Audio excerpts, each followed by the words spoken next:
뭐 여러분들이랑 저나 여기 다 모인 분들이 같이 공유하고 있는 고민이 있을 것입니다.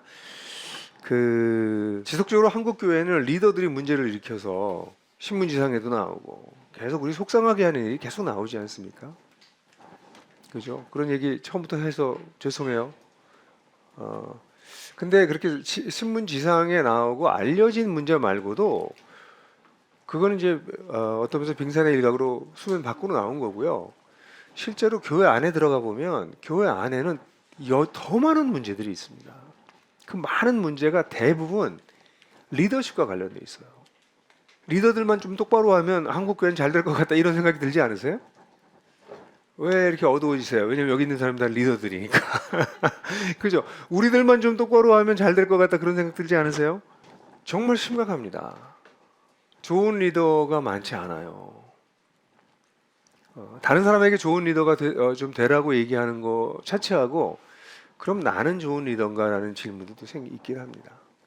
전 이 강의를 준비하면서 그럼 나는 정말 좋은 리더인가 이런 생각을 좀 지난 12월 말부터 좀 하게 됐어요. 정말 난 좋은 리더인가? 평생 리더로 살았고요. 또 평생 좋은 리더가 되길 원했고 또 교회에서도 회사에서도 리더십을 가르치고 강의하고 그랬지만 나는 정말 좋은 리더인지에 대해서 어떤 면에서는 어떤 때는 여전히 부족하구나 라는 것을 느끼게도 되고 30대 리더와 또 40대 50대 리더와 또 60대가 되니까 또 리더십이 또 달라지는구나.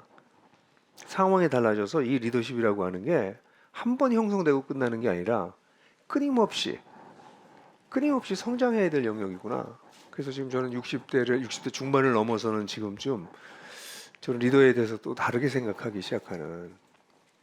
왜냐면 나이가 들면요 힘도 더 많아지고요 지위도 높아지고요. 그러니까 젊을 때 힘과 지위가 적었을 때의 리더십하고 또 달라지더라고요. 그래서 그래서 이게 지도자가 된다라고 하는 것은 어떤 면에서 그냥 평생의 일이지 하루아침에 뭐 어떤 단계에 이르러서 끝나는 문제가 아니구나 라는 생각을 좀 하게 됩니다. 그래서 저는 여러분들하고 같이 이제 정말 좋은 리더가 된다는 게 뭔지에 대한 이야기를 나눌 텐데 근데 우리가 나누는 이야기는 일반적인 리더십을 얘기하는 사람들하고는 같지는 않습니다. 왜냐하면 우리는 성경적인 리더십을 얘기하길 원하고 우리는 교회 공동체 그리스도인 공동체, 꼭 교회가 아니어도 그리스도인 공동체, 사역 공동체일 수도 있고 또는 우리 가정교회 같은 작은 공동체일 수도 있고 그런 공동체의 지도자가 된다는 것이 무엇인지를 얘기하는 것이기 때문에 저는 여러분들에겐 주로 우리 성경적인 신학적인 원리들, 근본적인 원리들 여러분들한테 얘기하고 싶어요. 그래서 제가 오늘 첫 번째 여러분들한테 나누고 싶은 것은 왜 좋은 리더가 필요한가? 좋은 리더는 누군가? 무엇이 좋은 리더인가? 그리고 어떻게 좋은 리더가 된다고 성경에서는 얘기하고 있나 하는 원론적인 얘기를 좀 여러분들에게 드리고 그리고 이제 박성규 팀장이 그렇다면 구체적으로 뭘 배워야 되는지를 여러분들에게 오늘 좀 개론적으로 얘기할 것입니다. 그리고 지금 하고 있는 이 강의는 공개 강좌로 돼서 유튜브에 다 올라가서 모든 분들이 볼 수 있게 되고요. 이 강서부터는 이렇게 신청하실 분들만 들을 수 있도록 그렇게 진행될 겁니다. 일단 좋은 리더가 되어야 되는 이유. 왜 우리는 좋은 리더가 되어야 될까요? 그건 우리 그리스도께로 다시 돌아가야 됩니다. 우리 그리스도께서 교회를 세우세요. 여러분 너무나도 유명한 마태복음 16장 15절부터 19절을 보면 잘 아시죠? 너희는 나를 누구로 아느냐? 그러니까 베드로가 주는 그리스도가 살아계신 하나님의 아들입니다. 이렇게 얘기하니까 예수님이 너는 베드로다. 내가 이 반석 위에 내가 내 교회를 세우겠다. I will build my church. 내가 이 반석 위에 세울 거야. 그래서 예수님께서는 교회를 지금도 세우고 계십니다. 그거 정말 믿으세요? 저는 많이 안 믿는 것 같아요, 지도자들이. 교회는 예수님께서 세우고 계십니다. 그리고 예수님께서 그렇게 예수님을 그리스도라고 고백하고 예수님을 따라가는 자들, 예수님을 쫓아가는 자들에게 열쇠를 주십니다. 하늘의 열쇠를 주십니다. 여기 저는 마태복음 16장의 말씀이 죄의 교회론의 가장 근간이 되는 본문이기 때문에 하고 싶은 얘기는 많지만 여기서 제가 여러분들하고 같이 강조하고 싶은 것은 예수님께서 교회를 세우고 계시고 그 일을 지금도 치열하게 하고 계시고 그런데 그 일을 당신이 하시고 우리를 제끼신 게 아니라 우리에게 열쇠를 주셔서 그 일을 시행하게 하신다는 겁니다. 누구에게 열쇠를 주십니까? 예수를 그리스도라고 진짜 고백하는 사람들에게. 그런 교회는 음부의 권세가 이기지 못합니다. 사망의 권세가 이기지 못한답니다. 우리는 코로나를 경험하면서 코로나도 이기지 못하는 교회를 봤거든요. 교회에 수많은 문제가 있을 때 그 문제들을 이겨내지 못하는 교회를 우리는 상시적으로 경험하고 있는데, 그런 게 아니라 죽음 자체도 이기지 못할 정도의 강건한 교회가 세워질 수 있다라고 주님은 말씀하고 계십니다. 그 교회를 주님께서 세우고 계시다는 겁니다. 제 질문은요, 여러분들도 여기 다 우리 다 교회 지도자, 공동체 지도자니까 이게 성경의 진리가 어떻게 실제로 작동하게 될 거냐 하는 게 제 늘 질문이에요. 예수님 이렇게 말씀하셨는데, 그럼 어떻게 예수께서 세우신 이 교회가 될 것인가? 이런 교회 너무 멋있지 않습니까? 음부의 권세가 이기지 못하는 하나님 나라의 열쇠를 가진 교회. 그런 교회가 된다는 건 너무 흥분된 일 아니에요? 근데 이런 교회가 도대체 어떻게 될 건가? 왜 그런 교회는 우리 보지 못하는가? 이런 게 저한테 큰 질문이었어요. 평생 질문이고 지금도 질문입니다. 이 질문에 대해 답을 상당히 찾아가긴 하지만, 그리고 이 과정에서 굉장히 중요한 게 지도자의 역할일 것 같아요. 교회가 한두 명이 아니라 10명만 모여도 그 중에 리더가 생겨야 되고, 20, 30명, 100명, 1000명 이렇게 되면 리더의 역할이, 또는 리더들의 역할이 굉장히 중요한데, 이런 교회를 정말 세우는 리더들은 어떤 지도력을 가져야 되나? 작든 크든 이런 질문이 당연히 생기게 되죠. 저는 여러분들하고 같이 여기 정답이 있다고 딱 얘기하기보다는 같이 좀 고민하고 이 문제를 고뇌하면서 평생 살았으면 좋겠어요. 저는 그게 그리스도인들의 복이라고 생각합니다. 높은 이상을 봤어요, 우리는. 정말 높은 이상을 봤어요. 근데 그 높은 이상에 비해서 우리의 현재의 모습은 부족해요. 근데 부족하다고 해서 낙심하거나 타협하지 아니하고 그 높은 이상을 향해서 조금씩 계속 성장해 나가는 삶. 그게 저는 크리스천 라이프가 아닐까. 어느 날 난 다 됐어. 이게 절대 할 수 없지만 여전히 표대를 향해서 달려가고 있는 게 우리가 아닐까. 왜 지도자가 필요하냐? 첫 번째, 예수님께서 당신의 교회를 세우시고 그 당신의 교회의 지도자들을 세우시기 때문입니다. 이걸 에베소서에서는 조금 다르게 표현하죠. 에베소서 1장 21, 23절에서는 또 만물을 그의 발 아래 복종하게 하시고 그를 만물 위에 교회의 머리로 삼으셨다. 예수께서 만물의 머리래요. 우리가 조금 전에 얘기했던 마태복음도 사실 음부의 권세 이런 얘기를 하면서 굉장히 우주론적이기도 하고 전 세계적인 어떤 큰 퍼스펙티브를 보여주긴 하는데, 이 본문은 만물의 위에 예수님께서 쓰셨다고, 그 예수님의 발 아래 만물을 복종케 한다고, 그리고 그 만물 위에 교회의 머리로 세우셨다고. 교회는 그의 몸인데 23절 유명하죠. 만물 안에서 만물을 충만케 하시는 이의 충만이니라. 하나님은 지금도 만물을 회복하고 계십니다. 허무에 굴복하고 있는 세상을 회복하고 계십니다. 그 회복하고 계시는 일에 그 충만이 교회다. 회복 자체의 그 핵심이 교회라는 것이죠. 그게 사실 이 교회에 대해서 사도 바울이 가지고 있는 그 관점은 정말 엄청난 겁니다. 근데 바울이 목회했던 교회들이요, 여러분들이 생각하는 무슨 무슨 S교회 무슨 S교회들이 많죠. 몇만 명씩 모이고 이런 교회들, 그런 교회를 생각하면서 만물을 충만케 한다 이렇게 얘기하지 않았고요. 바울이 생각하고 섬기고 있었던 교회는 늘 고장 30명, 40명짜리 교회였어요. 도시에 한두 개밖에 없었습니다. 만물이 찢기같이 보이는 그룹들이에요. 거긴 노예들도 있고요.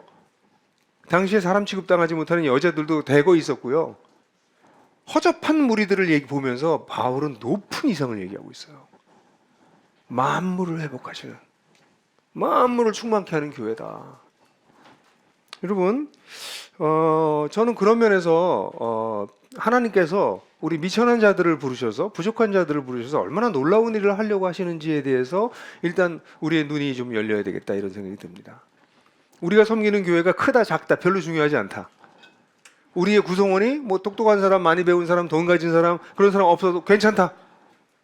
하나님은 우리와 같은 부족한 공동체를 통해서 세상을 회복하는 일을 하시기로 결심하셨고, 그건 1세기에도 그랬고 그때부터 지금까지 계속 그렇게 해오고 계시다 라는 것을 먼저 보는 것이 필요할 것 같습니다. 예수께서 이 일을 하고 계시다. 공동체를 세우고 계시다. 이걸 놓쳐버린 상태에서 지도력을 얘기하기 시작하면 이제 약간씩 딴다리를 긁어야 됩니다. 이게 핵심입니다. 그리스도께서 교회를 세우고 계시다.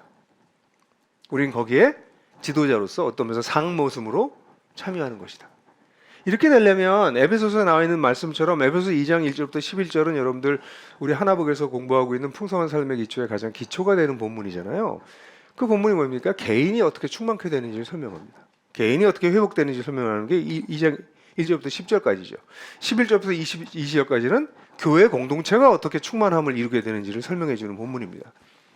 여러분, 사실 이렇게 교회에 대한 이야기는 교회에 대한 이런 놀라운 꿈을 가지게 된 것은 사도 바울이 이 교회가 하나님 나라를 드러내는 매개체라고 믿게 됐기 때문에 그래요. 그래서 하나님 나라와의 교회와의 관계에 대해서도 할 얘기가 많겠지만 아주 중요한 구절을 좀 본다면 로마서 14장 17절과 고린도서 4장 20절인데요. 로마서 14장 17절을 한번 같이 읽어볼까요? 시작. 하나님의 나라는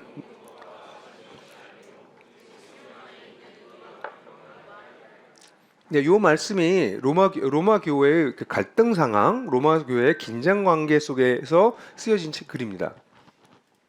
그럼 너희 교회는 하나님 나라를 드러내는 교회인데 하나님 나라를 세상에 이렇게 보여주는 교회인데 그 교회의 특징은 이렇게 먹고 마시는 문제 가지고 싸우는 데가 아니야.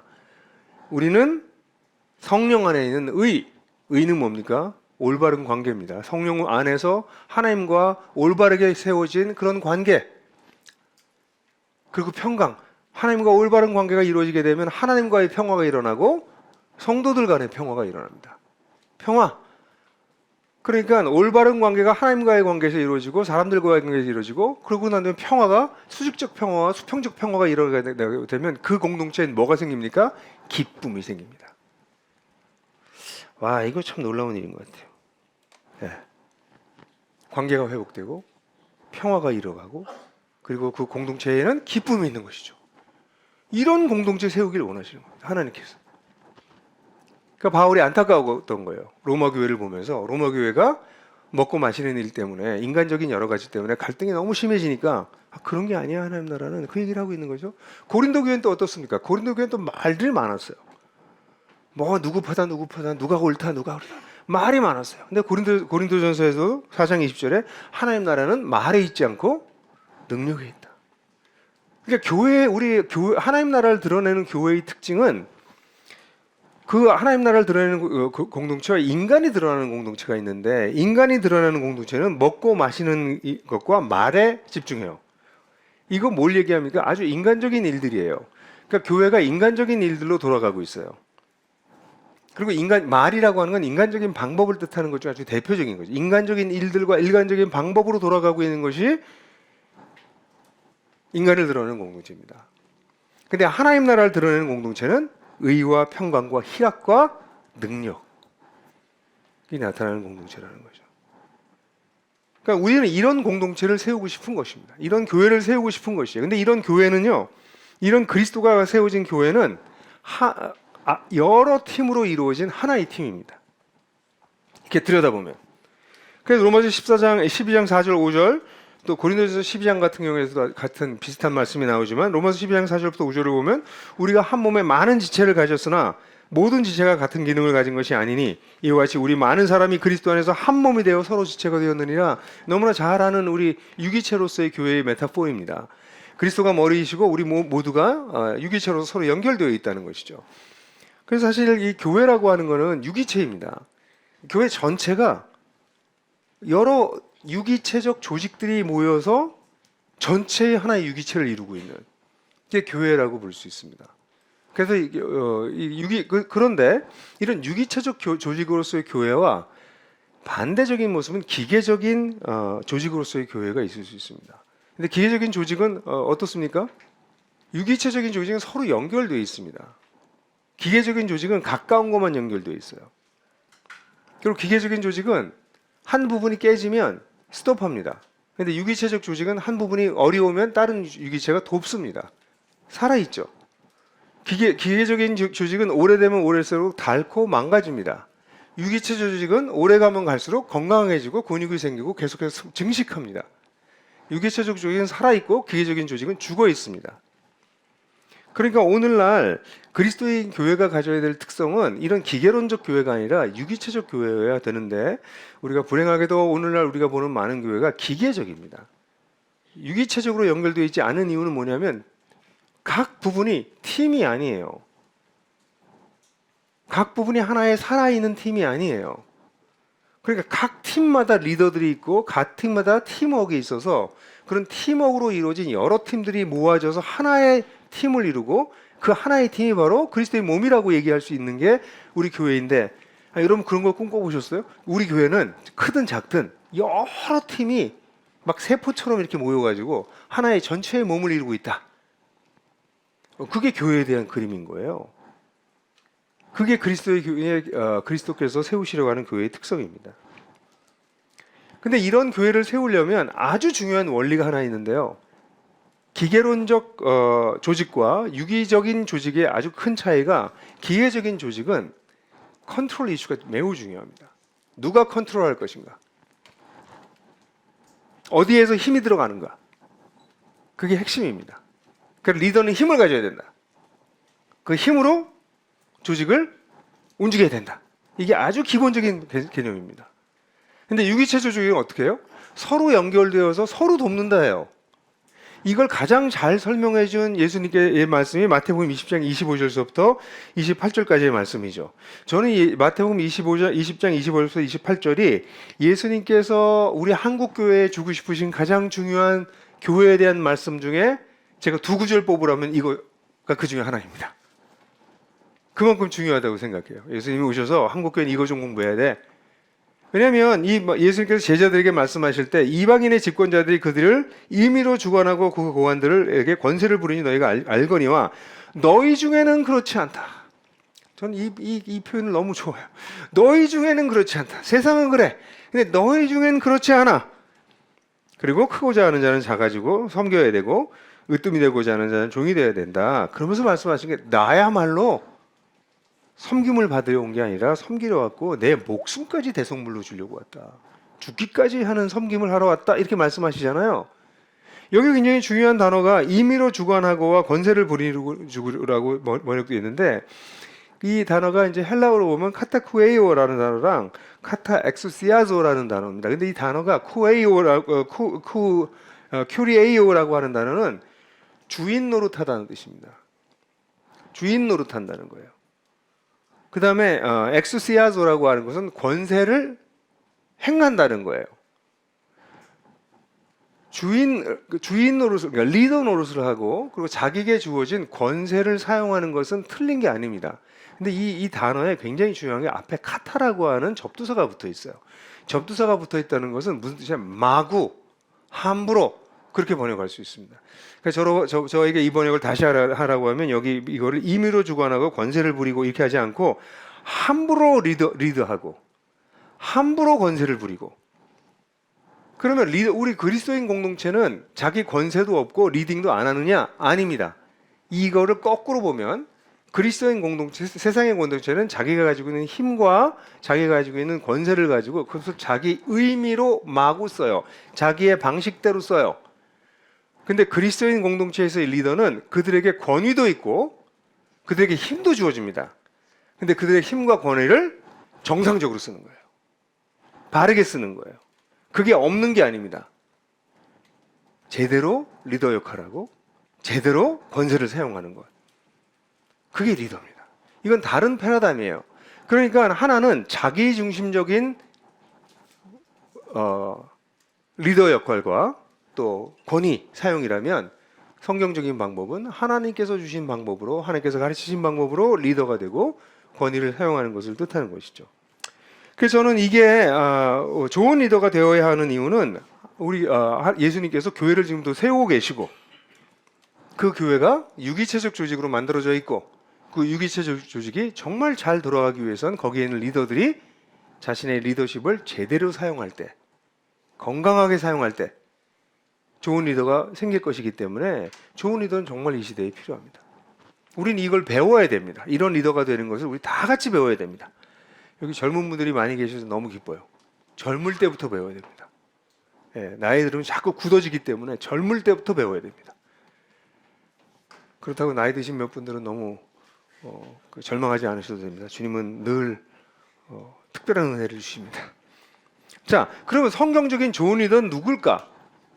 who 또는 what 좋은 성경적인 리더는 누굴까라고 하는 것을 제가 최근에 골로새서를 다시 설교를 하고 있는데 골로새 1장 9절서부터 10절이 바울의 기도예요. 근데 이 기도를 묵상하다 보니까 이거 좋은 리더는 이렇게 기도하는구나.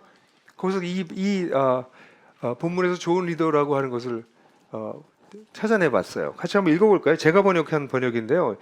왜냐하면 고린도 1장 9절서부터 14절까지가 문장이 한 문장이에요. 근데 여러분들이 성경을 읽어보시면 이거 한 문장을 번역할 도리가 없기 때문에 막 쪼개서 번역했거든요. 그래서 그 구문적인 연결성이 잘 안 나타나요.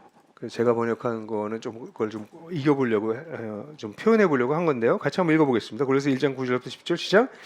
이로 인하여 우리 역시 여러분에게 대들은 날부터 여러분을 위하여 기도하고 간구하기를 멈추 않았으니 이는 여러분이 모든 영적인 지혜와 이해로 그의 뜻을 아는 지식으로 충만하여져서 주께 합당하게 행하여 모든 면에서 주를 기쁘시게 하려 합니다. 그리고 이 다음에 4개의 분사가 나와요. 이 기도의 내용을 푼 것이 4개가 나옵니다. 근데 어쨌든 그 4개는 관두고 이 앞만 본다면 이 본문을 보게 되면 성경적인 지도자는요, 정말 좋은 지도자는 모든 면에서 주를 기쁘게 하려 합니다. 이게 결론적인 목표입니다. 결론적인 목표는 모든 면에서 주님을 기쁘게 하는 게 목적이에요.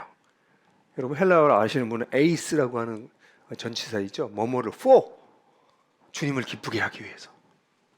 근데 그러기 위해서는 뭘 하냐면 여기 보게 되면 그의 뜻을 아는 지식으로 충만하셔서 그의 뜻을 아는 게 충만해져야 돼. 그러니까 하나님의 뜻을 알지 못하면 하나님을 기쁘시게 할 수가 없어. 그러니까 하나님의 뜻을 아는 것으로 충만해지는 게 필요합니다. 그러면 그렇게 알고 난 다음에 뭐예요? 모든 면에서 하나님을 주님께 합당하게 행하게 하는 거죠. 그러면 어떻게 돼요? 주님을 기쁘시게 하는 겁니다. 그래서 저는 이 구조를 며칠 전에 묵상하고 설교하고 이러다가 이거 좋은 리더를 여기서 데피니션을 내려도 되겠다 라고 해서 데피니션을 내린 것이 성경적 좋은 리더는 하나님을 기쁘시게 하기 위해서 하나님의 뜻을 분별하고 공동체가 하나님께 합당하게 행하도록 기도하며 이끄는 자다. 실제로 바울이 그랬습니다. 바울이 이렇게 쉬지 않고 기도하고 있었고요. 이 제목을 위해서. 이를 위해서 바울은 골로새에 편지를 보내고 있었어요. 그래서 우리 한번 제가 정의를 내리는 골로새 1장 뭐 다르게 여러 가지로 내릴 수 있지만 골로새 1장 9절 10절을 가지고 정의를 내린 성경적 좋은 지도자를 한번 정의를 한번 같이 읽어볼까요? 시작. 하나님을 기쁘시게 하기 위해서 하나님의 뜻을 분별하고 공동체가 하나님께 합당하게 행하도록 기도하며 이끄는 자들이라고 했습니다. 자, 조금만 더 구체적으로 얘기하면 리더가 왜 되냐예요. 일단 우리가 리더가 되는 목적은 하나님을 기쁘시게 하기 위한 것입니다. 근데 여러분들이 아시는 것처럼 세상 지도자들의 지도력은 사람을 기쁘게 하기 위해서 또는 나를 기쁘게 하기 위해서 리더가 됩니다. 그러니까 우리가 리더가 될 때 그게 가정교회 목자든 목사든 교회 어떤 부서장이든 뭐든 자기가 리더십 포지션에 올라가게 될 때 내가 이 리더십을 통해서 정말 하나님을 기쁘시게 하려고 하느냐에 대해서 질문해 보셔야 돼요. 근데 놀랍게도요, 여기서 처음부터 문제가 생깁니다. 자기를 위해서 리더가 된 거예요. 그래서 자기에게 주어진 권력과 기회를 자기를 위해서 씁니다. 리더들이 수많은 문제를 일으켜요. 그 문제를 일으키는 걸 들여다보면 전부 다 셀프 자기 이슈예요. 공금 횡령으로부터 시작해서 권력을 함부로 사용하는 권력의 남용, 그리고 성적 이탈, 이런 것들 전부 자기와 관련된 이슈예요. 그러니까 리더가 된 건 리더를 통해서 자기가 더 많은 이익을 얻고자 하는 욕망이 있어서 리더가 됐기 때문에 리더가 된 사람들이 문제를 일으키는 것은 너무나 당연한 거예요. 근본 목적자가 자신을 추구한 것이었어요. 여러분, 저는 정말 눈물로 얘기하고 싶어요. 그렇게 리더가 되면 안 됩니다.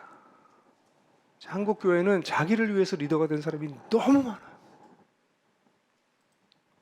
그래서 문제가 안 나올 수가 없어요. 그 사람에게 권력과 지위가 주어지면 주어질수록 문제는 반드시 나옵니다. 왜냐하면 그 사람은 자기를 위해서 리더가 됐기 때문에. 사랑하는 형제자매 여러분, 이런 말씀이 있어서 우리가 경계를 얻지 않습니까? 그죠? 그래서 우리가 리더가 될 때는 내가 정말 주님을 기쁘시게 하려고 리더가 됐나? 이걸 놓치시면 다 놓치는 겁니다. 저 자신에게 하는 메시지예요. 왜냐하면 저도 나름 셀프 이슈가 많거든요. 자기 이슈가 많은 사람이거든요.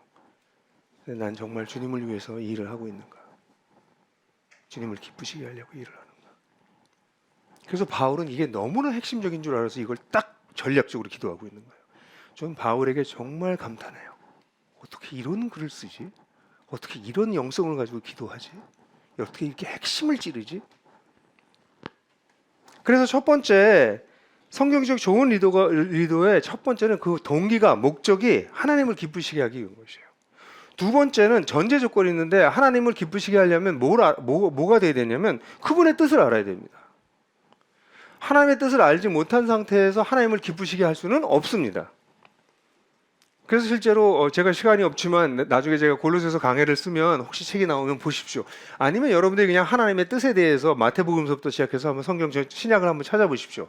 하나님의 뜻이 얼마나 하나님의 뜻 또는 그의 뜻이 성경에 가득 나와 있는지. 놀랐어요. 저 성경 공부하면서. 이렇게 가득 차 있다고? 뭐 하나님의 뜻이 하늘에서 이루어진 것이 땅에서 이루어지다. 뭐 이런 것뿐만이 아니라 성경은 하나님의 뜻에 관한 걸로 가득 차 있습니다. 실은즉 우리는 하나님의 뜻을 알 수 있도록 부르심을 받은 자들이잖아요. 그러니까 이 하나님의 뜻을 알아야만 하나님을 기쁘시게 하는 것도 너무나 당연할 뿐 아니라 하나님의 뜻을 아는 것이 우리의 특권이니 그 특권을 잘 사용하는 것은 인생의 즐거움인 거죠.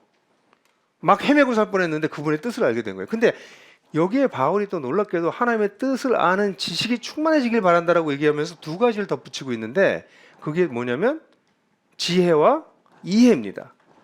지혜와 이해로 그렇게 했으면 좋겠다라고 하는데 그 헬라어를 보면 모든 지혜와 이해, 영적인 이렇게 돼 있어요. 그러니까 앞뒤로 붙어 있어서 사실은 모든 영적인 그러니까 모든과 영적이라고 하는 거가 지혜와 이해를 다 꾸며줍니다. 근데 여기 모든이라고 하는 건 every kind라는 뜻이에요. all이라는 뜻이 아니고요. 모든 종류의, 모든 타입의 이런 뜻입니다. 그러니까 모든 종류의, 모든 타입의. 그다음 영적인 건 뭐예요? 하나님과 관계를 맺는 것이 영적인 것입니다. 하나님과 관계를 맺으면서 그러면서 주어지는 뭐예요? 지혜는 검증된 지식입니다. 삶 속에서 검증된 지식. 그래서 이해는 뭐예요? 세상, 그야말로 이해입니다. understanding. 세상에 대한 이해력. 세상이 어떻게 돌아가고 있는지 이해. 그러니까 하나님의 뜻을 알려면 성경을 열심히 읽는다고 되는 게 아니고요. 성경을 읽으면서 그것을 통해서 모든 종류의 검증된 지식과 삶의 많은 영역과 관련된 이해. 이게 있을 때 하나님의 뜻이 선명해지는 것이죠. 오늘 한국의 그리스도인들의 문제가 성경만 보고 있는 게 문제인 거죠. 모든 종류의 지혜와 모든 종류의 이해를 가지고 하나님의 뜻을 알게 된다는 거예요. 이게 전제 조건입니다. 그러니까 우리 그리스도인들은 여기 계신 모든 분들이 성경을 꾸준하게 읽는 이유가 뭡니까? 하나님의 뜻을 알고자 해서. 우리가 열심히 이 책도 읽고 저 책도 읽고 인문사회학 책도 읽고 세상에 대해서 관심을 갖고 돌아보는 이유가 뭡니까? 정말 검증된 지식과 정말 이해가 모든 종류에서 하나님과의 관계에서 깊어지기 위해서. 그러면 하나님의 뜻을 점점 선명하게 알아가게 되는 거죠. 그러니까 하나님의 뜻을 선명하게 알면 알수록 어떤 일이 벌어질까요? 하나님을 기쁘시게 하는 일도 선명해집니다. 두루뭉실 하나님께서 기뻐하시겠지가 아니라 그게 지도자가 하는 거라는 거예요. 그걸 위해서 바울은 기도하고 있어요. 그리고 결국 이것은 이렇게 해가지고 궁극적으로 실제적으로 나타나는데 실제성은 뭐예요? 주님께 합당하게 행하게 되는 것입니다. 실제로. 그러니까 우리 지도자들의 관심이 정말 이 기도가 우리의 기도가 되면 얼마나 좋을까 이런 생각을 해보게 됐어요. 야, 하나님의 뜻을 정말 잘 분별해서 그 분별한 것을 가지고 하나님께 정말 합당하게 해서 궁극적으로 하나님을 기쁘시게 하는 것을 위해서 온 관심이 쏟아지는 지도자들이 있다면 그 공동체는 얼마나 복이 있을까. 네. 그래서 이제 조금 그래서 좀 구체적인 얘기를 지금부터 하고 그다음에 제가 우리 박성규님한테 구체적인 우리 어떤 걸 또 공부해야 되는지 얘기를 좀 하겠습니다. 이건 저기 신학적으로 굉장히 중요한 부분인데 제가 지금까지 얘기한 내용들은 여러분들이 좀 함께 같이 묵상했으면 좋겠어요. 같이 기도하시고 이거 정말 대단한 얘기 여기 하고 있구나 라는 걸 여러분들 스스로가 좀 누리셨으면 좋겠다는 생각을 하고요. 그렇다면 이제 좋은 리더자가 되려면 이제 구체적인 실제성적인 얘기를 좀 더 해보겠습니다. 그러기 위해서 첫 번째 해야 될 것은 내가 지도자로 나를 부르셨구나라고 하는 부르심 의식입니다. 이 놀라운 일에 하나님께서 나를 부르셨구나 하는 부르심 의식이에요. 에베소 4장 11절 12절 그 유명한 구절을 가지고 얘기할 수 있겠죠. 그가 어떤 사람은 사도로, 어떤 사람은 선지자로, 어떤 사람은 복음 전하는 자요, 그리고 어떤 사람은 목사와 교사로 주셨으니 이는 성도를 온전케 하며 봉사의 일을 하여 그리스도의 몸을 세우려 함이라. 여기 네 가지 종류의 사람들이 나오고 있는데 이 사람들이 교회의 지도자들입니다. 사도는 비전을 보고 그 비전을 추진해 나가는 리더 역할을 하는 사람입니다. 선지자는 상황을 이해하고 그 상황에 맞는 하나님의 뜻을 분별하는 사람입니다. 복음 전하는 자는 말 그대로 복음 전하는 사람들입니다. 그리고 목사 즉 교사는 이것을 성도들에게 잘 그렇게 살아낼 수 있도록 목양하고 잘 가르치는 사람입니다. 이게 지도자들 그룹에 가지고 있는 은사이기도 하고요. 그때는 처음엔 직임이라고 볼 수도 있었겠지만 다양한 펑션이에요. 기능입니다. 오늘날 교회 지도자들은 이런 거 하는 사람입니다. 하나님의 뜻을 분별하는 겁니다. 그리고 하나님의 뜻을 성도들에게 가르치고 그대로 살아갈 수 있도록 목양하고 그리고 그들을 이끌어가는 역할을 하는 게 지도자입니다. 그렇게 하면 어떤 일이 벌어진다고요? 그렇게 해서 성도를 온전케 하며 성도를 이키핑하는 것이죠. 이건 우리 하나복에서 늘 얘기하는 거잖아요. 우리 교회 지도자들은 성도를 성장시키는 사람들입니다. 성도가 준비될 수 있도록.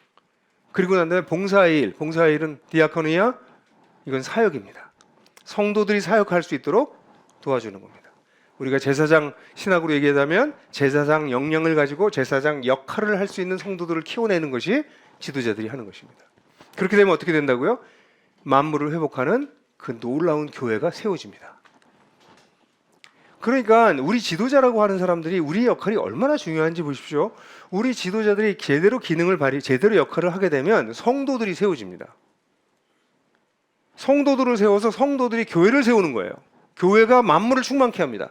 그러니까 이 놀라운 데에 나를 부르셨구나라고 하는 부르심의 의식이 얼마나 선명하냐 하는 것은 사실은 지도자로 살면서 겪게 되는 여러 가지 어려움들을 이겨낼 수 있는 놀라운 힘이 됩니다.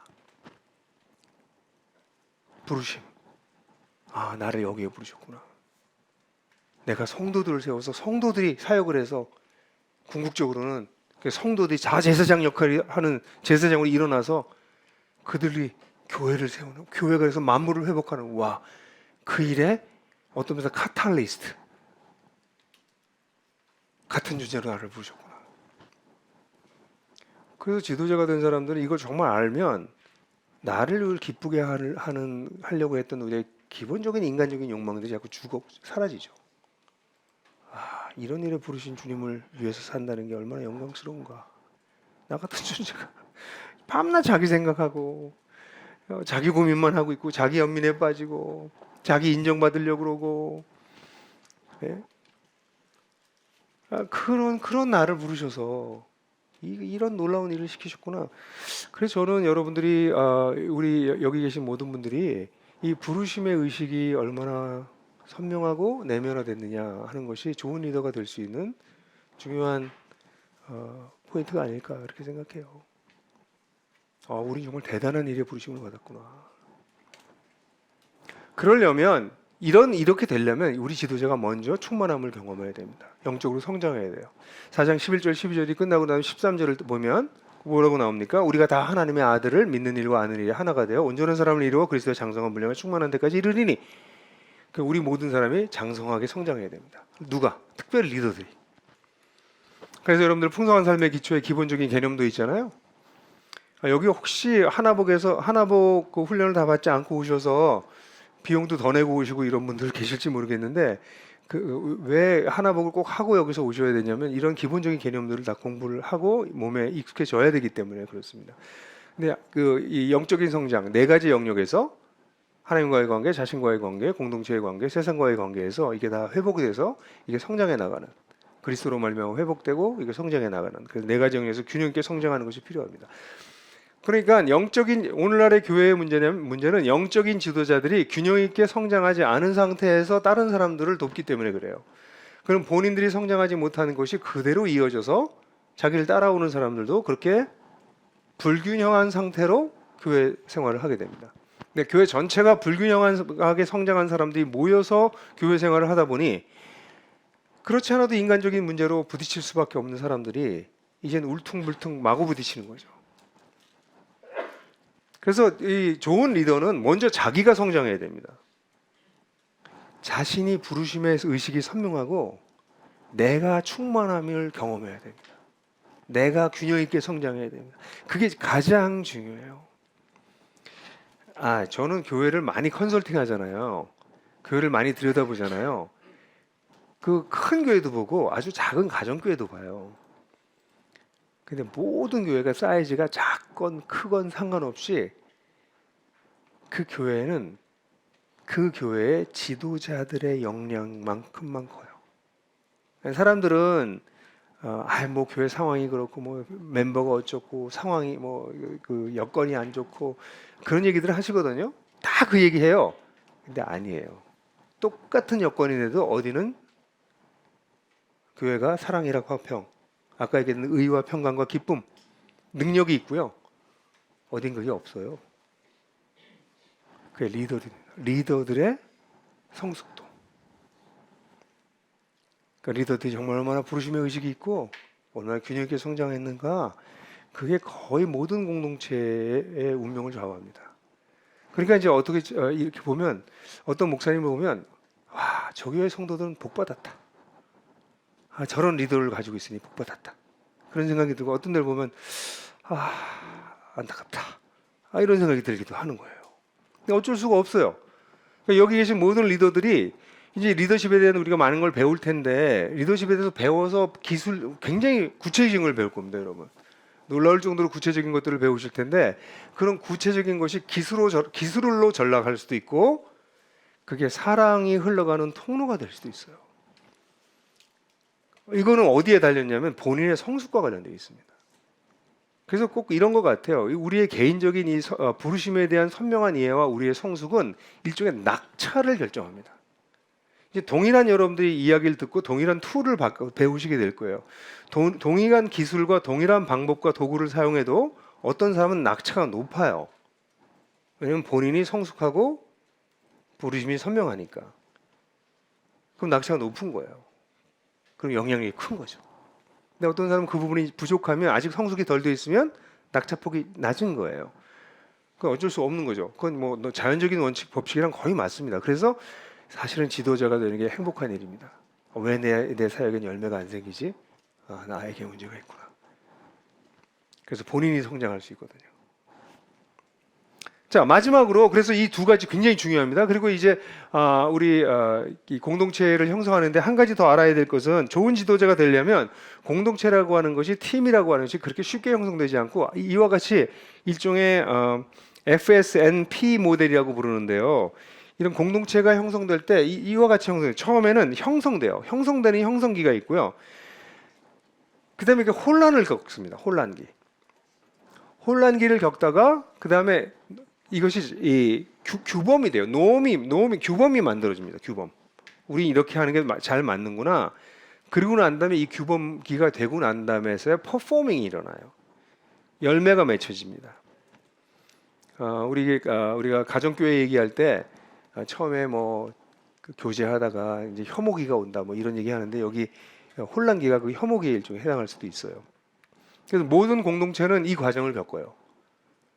그래서 처음에는 막 형성돼서 에너지가 확 올라가요. 뭐 좋은 것 같아. 그러다가 이제 드디어 막 혼란스럽습니다. 막 부딪히고 문제가 생기고. 근데 그 혼란기를 그래서 저걸 잘 이겨내는 게 굉장히 중요합니다. 그 이겨내는 걸 통해서 그 공동체 규범이 생겨요. 이건 규범이라고 노밍이라고 이제 그 학자는 얘기했지만 저는 이게 이제 노밍이라는 말도 좋고 일종의 컬처가 형성되는데요. 이때 문화가 형성되는 것이죠. 그래서 그 공동체의 문화가 형성되기 시작하면 그 다음부터는 좋은 문화가 형성되면 그 다음엔 열매가 나오기 시작합니다. 그래서 리더는 뭐 하는 사람이냐면 우리가 지금 어디에 와 있는지 아는 사람입니다. 지도자는. 이걸 여러분들한테 보여드리는 거는 우리 교회가 또는 내 팀이 지금 여기에 와 있구나. 그럼 여기서 지금 어떻게 이 문제를 풀지? 이런 생각을 해볼 수 있는 사람이 리더인 것이죠. 자, 이건 굉장히 소중한 과정입니다. 그래서 모든 팀은 이 과정을 겪는다. 회사에서도 모든 팀이 이 과정을 겪어요. 교회도 마찬가지입니다. 교회 공동체 모든 팀은 다 이런 과정을 겪습니다. 자, 그러면 이런 과정에서 이제 구체적으로 그러면 이런 선 지식을 가지고 이제 그러면 우리는 어떻게 이 과정을 통해서 이번 공동체 리더십 과정을 통해서 뭘 배울 것인가 하는 얘기를 전체적인 개론을 우리 박성규 님이 얘기해 주시겠습니다. 박수로 맞이해 주십시오.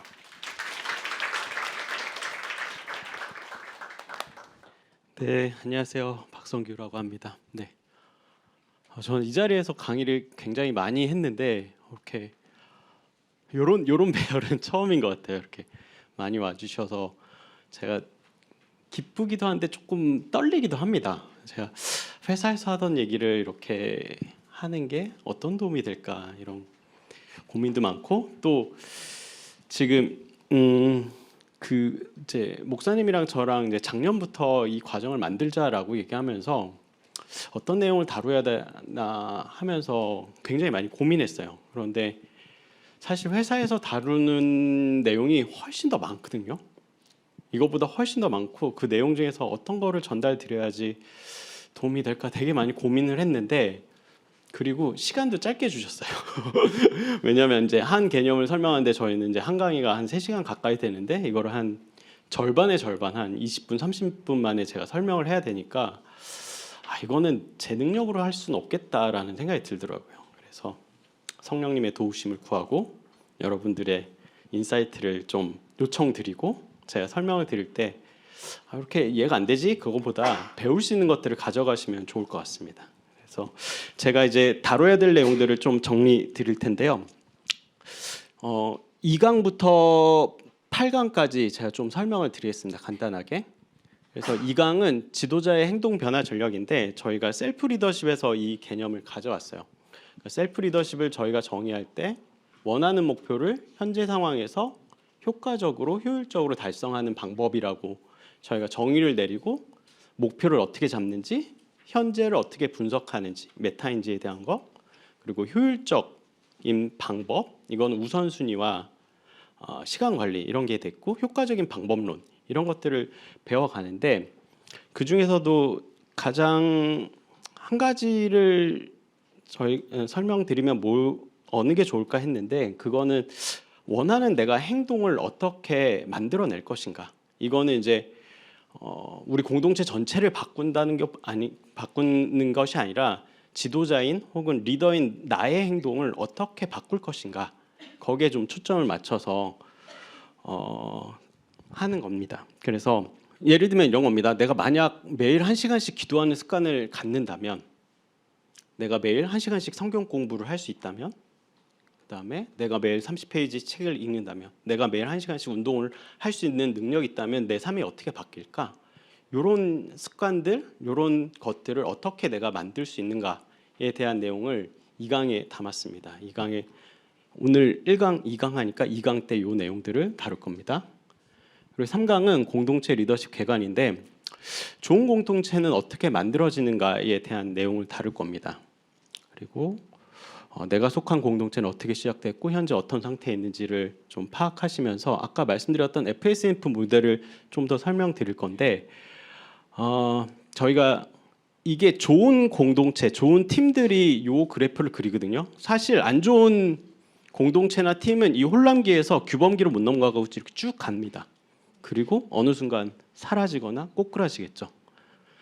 좋은 공동체도 이렇게 혼란기를 겪는데 저희가 이 그래프를 늘 염두에 두고 공동체가 시작한다고 하면 저 혼란기를 예상하고 우리가 저 혼란기를 어떻게 짧게 가져갈까? 그리고 너무 많이 떨어지지 않고 조금만 가져갈까? 이렇게 생각하는 방법들을 좀 배울 거고요. 또 하나는 지금 혼란기를 겪고 있는 공동체가 있다고 하면 저 규범기로 어떻게 넘어가야 되는가? 혼란기에서 무엇을 해야지 저 규범기로 넘어갈 수 있는가, 이런 얘기들을 다룰 겁니다. 4강에서는 우리가 공동체 구성을 어떻게 바라봐야 하는가에 대한 이야기를 나눌 건데, 요거는 관점, 퍼스펙티브에 대한 이야기입니다. 내가 사람을 어떤 관점으로 보느냐에 따라서 그 사람을 대하는 방법이 달라지죠. 이 사람이 만약에 두려운 사람이라고 하면 내 행동이 이 사람에게 두려운 마음으로 대하겠죠. 이 사람이 제가 편하다는 가정이 있다고 하면 되게 편하게 대할 겁니다. 그러면 내가 속한 공동체의 구성원들을 어떤 관점으로 바라볼 때 우리가 정말로 좋은 리더로서 바라볼 수 있는지를 볼 겁니다. 그래서 우리가 함께 일하는 사람들을 바라볼 때 내가 평가자나 지시자의 입장으로 바라보느냐, 아니면 동역자, 동반자로서의 바라보느냐에 따라서 다른 행동과 다른 관계들을 만들어 갈 겁니다. 그래서 우리가 어떤 관점을 가지면 좋을지를 얘기해 볼 겁니다. 그리고 5강은 인격적 대화입니다. 인격적으로 대화한다는 것이 무엇인지, 모든 사람들이 다 상대방을 존중하고 싶은 대화를 하잖아요. 대화를 하고 싶어 하는데 많은 경우 이제 그렇게 하지 못하죠. 마음은 존중하고 싶은데 존중한다는 게 뭔지, 어떻게 존중해야 되는지, 이런 것들을 우리가 배워볼 텐데, 거기에 가장 핵심적인 것이 감정지능입니다. 그러니까 사람들을 존중한다는 것의 핵심은 상대의 감정과 기대 욕구를 이해한 상태에서 대화를 하는 겁니다.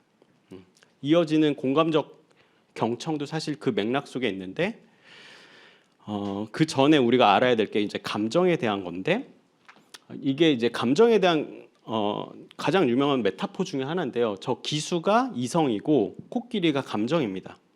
평상시에는 기수가 이 코끼리를 이끌고 다니죠. 그런데 코끼리가 너무 화가 났어요. 그래서 미쳐서 날뛰면 기수가 할 수 있는 게 없어요. 또 코끼리가 너무 슬퍼서 낙담하고 있어요. 그러면 기수가 아무리 때려도 코끼리는 움직이지 않아요. 그래서 이 메타포를 좀 기억하면서 내 코끼리가 어떤 상태인지, 그리고 나랑 함께하는 상대방의 코끼리가 어떤 상태인지를 보고, 만약에 너무 낙담하고 슬퍼하고 있는데 자꾸 옳은 말로 다그치고 그런다고 움직이지 않는다는 거죠. 그래서 우리가 감정지능 이 파트를 통해서 내 감정이 어떤지 이해하고, 그리고 왜 그런 감정이 생겼는지, 그리고 내가 리커버하는 방법, 또 상대방을 리커버 시킬 수 있는 방법들을 좀 배워갈 겁니다. 그리고 6강은 이어지는 파트인데, 공감적 경청을 어떻게 할 것인가. 우리가 너무나 잘 알고 있잖아요. 공감해라, 상대방을 공감하면서 대화를 해야 된다라고 얘기하지만, 그래서 공감 어떻게 해요? 라고 물어보면 잘 들어야죠, 이렇게 얘기해요. 공감 어떻게 해요? 그러면 공감해야죠, 그렇게 얘기를 합니다. 그래서 공감이라는 것을 실제 기술적으로 우리가 어떻게 하는지, 뭘 하면 이제 이건 공감이라고 할 수 있는지를 좀 배워볼 겁니다. 이런 거죠. 당신 정말 이기적이네요? 라는 말을 들었을 때, 이때가 우리가 공감을 해야 될 때예요. 그러니까 그냥 평상시 대화도 공감하면 좋지만, 이런 감정적으로 이해하지 안 된다거나, 아니면 감정적으로 격해진 대화를 할 때 우리는 이제 공감이 필요한 시간이죠. 그래서 정말 공감이 필요한 때는 언제이고, 이런 이야기에 어떻게 공감하는가라는 질문 속에서 우리가 진짜로 공감하는 방법을 좀 배워보려고 합니다. 7강은 피드백입니다. 사실 우리는 서로 다른 생각을 가졌고 다른 기준들을 가졌습니다. 그래서 어떤 결과물에 대해서 다른 기대 수준을 가지고 있는데, 이 기대 수준에 대해서 어떻게 우리가 피드백을 하고, 피드백을 어떻게 받아들이고, 건강한 피드백을 통해서 우리가 성장하는 방법들을 좀 배우려고 합니다. 그래서 피드백은 일단 세 가지 주체가 있죠. 전달자가 있고 또 수신자가 있습니다. 그리고 전달되는 메시지가 있는데, 전달자는 어때야 되고, 메시지는 어떤 방식으로 전해져야 되고, 수신자는 어떻게 해야지 이 피드백이 잘 되는지를 말씀드리고, 각각 요소별로 해야 되는 방식들을 좀 설명을 드리려고 합니다. 마지막으로 갈등입니다. 사실 이런 기술들이 아까 감정지능, 공감적 경청, 피드백, 이 과정들이 쌓이지 않은 상태에서 갈등을 다루기 어렵습니다. 갈등은 사실 감정적으로 너무 고조된 상태고 이걸 해결하기가 쉽지 않습니다. 그래서 혹시 그 MBC 100분 토론이나 이런 걸 보시면 상대방 두 진영이 나오죠. 그러면 어떤 논리적인 말로 해도 상대방이 당신 얘기를 들으니까 당신 말이 맞겠네요 하고 수그리지 않습니다. 어떤 논리를 들이대도 그런 일이 일어나지 않아요. 이거는 논리의 문제가 아니라 갈등은 논리 전에 해소돼야 되는 것들이 있거든요. 그게 그 문제를 충분히 해소하고 나면 그 다음부터는 사람의 이야기들이 들리기 시작합니다. 거기에서 가장 중요한 것도 사실 존중에 대한 문제입니다. 상대가 나를 존중하고 내 생각을 공감한 상태에서는 뭔가 솔루션을 찾아낼 방법들이 있는데 내 존중받지 못했고 나를 이해하지 못한 상태에서 자꾸 논리를 들이밀면 갈등이 해결되지 않습니다. 쉽지 않은 상황 속에서 우리가 어떻게 상대방을 존중하고 이 갈등의 문제를 해결할 건지를 다루려고 합니다. 기대되시나요? 그런데 제가 정말로 이 핵심 원리들만 말씀드리기 때문에 정말로 제가 말씀드리는 걸 바탕으로 고민해 보시고 또 자료도 차려보시고 그렇게 해야지 아마 될 겁니다.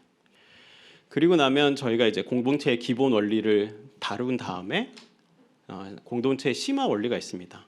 이런 기본 원리가 갖춰지고 나면 저희가 리더는 어떤 역할을 해야 되고 의사결정은 어떻게 해야 되는지 그리고 사역의 한방향 정렬을 어떻게 하고 위임은 어떻게 하는지 그다음에 사역의 평가 우리의 공동체가 지속 가능성을 어떻게 확보할 것인지 이거는 석세션의 문제인 거죠. 네, 다음 세대를 어떻게 이끌어내고 다음 리더를 어떻게 키워낼 거고 그리고 리더로서 내가 하나님 앞에서 어떻게 성찰하는지 그리고 리더로서 공동체에게 어떻게 피드백을 받는지 이 모든 과정을 통해서 더 좋은 리더 또 하나님 앞에 바로 선 리더가 될 수 있도록 하는 과정입니다. 그래서 이번 시즌에는 공동체의 기본 원리를 가지고 김영 목사님하고 저하고 잘 진행해 보도록 하겠습니다. 네, 감사합니다. 네, 그래서 사실 우리 박성규님하고 제가 사실 저희 회사에서는 이 지금 얘기하고 있는 내용을 5단계로 가르쳐요. 그래서 회사에서 직급이 올라갈 때마다 5번 정도를 교육을 받는데 그 교육받는 내용이 한 몇 강씩 하죠? 6강씩 5개를 하니까 거의 30개 강의의 내용인데 근데 지금 테크니컬한 것도 있고 회사기 때문에 근데 그거를 교회에 적용한다면 이걸 어떻게 할까? 그래서 고민을 굉장히 많이 했어요. 그래서 사실 한 번에 하려고 그랬는데 도저히 할 수가 없다. 그래서 여기 보시는 것처럼 두 번째 거가 사실은 굉장히 기술적인 부분이고 어떤 기능적인 부분이 굉장히 많이 나오는데 저거를 먼저 가고 싶었어요. 저거를 손에 쥐어드리는 게 좋을 거다. 근데 이제 박성규님은 안 됩니다. 그거 쥐어줘봤자 안 됩니다. 저 앞에 거 안 되면 안 됩니다. 강력하게 고집을 피워서 제가 그걸 공감적으로 경청했어요. 맞다. 앞부분이 정말 중요하다. 그래서 어떤 면에서는 여러분들이 기대했던 거랑 조금 다를 수도 있습니다. 리더십이라고 하는 걸 얘기하는데 굉장히 본질적인 얘기하네. 뭐 듣는 얘기하고 공감하는 얘기하고. 근데 이 부분이 안 되면 뭘 배워도 안 된다. 하는 거를 우리가 실제로 현장에서 너무나 많이 발견하고 있기 때문에 이번에 이런 식으로 교과를 짰습니다. 그래서 여러분 제가 초기에 여러분들에게 이제 첫 번째 강의를 시작하면서 말씀드린 것처럼 좋은 리더가 가정에 있으면 가정이 행복합니다. 아이들이 행복하게 커요. 엄마 아빠가 좋은 역할을 해주면 아이들이 정말 행복하게 큽니다. 잘 자라요. 나라에 좋은 지도자가 생기면 그 나라가 건강하게 쓸 수 있습니다. 전 세계의 지도자 하나 이상한 놈 들어오면 전 세계가 전쟁 바닥이 됩니다. 그러니까 리더가 끼치는 영향은 정말 커요. 그런데 놀라운 것은 우리가 어디에서도 리더가 되는 걸 배우지 못한다는 것입니다. 어디서도 잘 가르쳐 주지 않습니다. 근데 성경에서는 리더가 되는 것에 대해서 정말 많이 가르쳐요. 근데 성경의 이야기는 2000년 전서부터 3000년 전에 쓰여졌던 고대 문서입니다.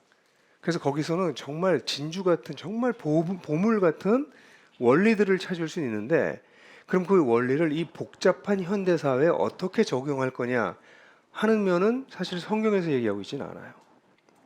그 원리를 우리가 발전시켜서 우리 현대적인 컨텍스트에 적용하는 일이 필요합니다. 그래서 우리 저희 회사에서는 사실 성경 얘기는 한 마디도 안 해요. 회사에서는 당연히. 근데 이 리더십을 공부하면 할수록 이게 전부 성경적 원리에서 나왔다는 것을 발견하면서 너무 감탄하게 되고요. 그래서 그거를 현대적인 여러 가지 이론들을 우리가 같이 공부하면서 이걸 어떻게 적용할 건가 해서 우리가 공부했던 자료들 중에서 여러분들에게 꼭 필요할 것이라고 생각하는 거를 지금 16개의 강의로 지금 이렇게 준비한 것입니다. 그래서 여러분들 이걸 같이 공부해 나가셨으면 좋겠는데요. 그래서 꼭 여러분들 같이 기억하고 싶은 거는 리더는 결코 태어나지 않습니다. 리더는 태어날 때부터 리더인 사람은 없습니다. 리더는 태어나는 것이 아니라 리더는 자라나는 것입니다. 세월을 통해서, 지혜와 세월을 통해서 만들어져요. 그래서 이번에 우리가 처음 시도하는 이 강의가 공동체 지도력이라고 하는 이 강의가 여기 계신 분들에게 그런 꿈을 좀 심어주시고 드리고 그리고 긴 세월을 좀 바라보면서 정말 좋은 리더로 내가 성장하고 싶다. 이렇게 가면 되겠구나 라고 하는 꿈과 구체적인 방법을 좀 드릴 수 있으면 좋겠다라고 생각합니다.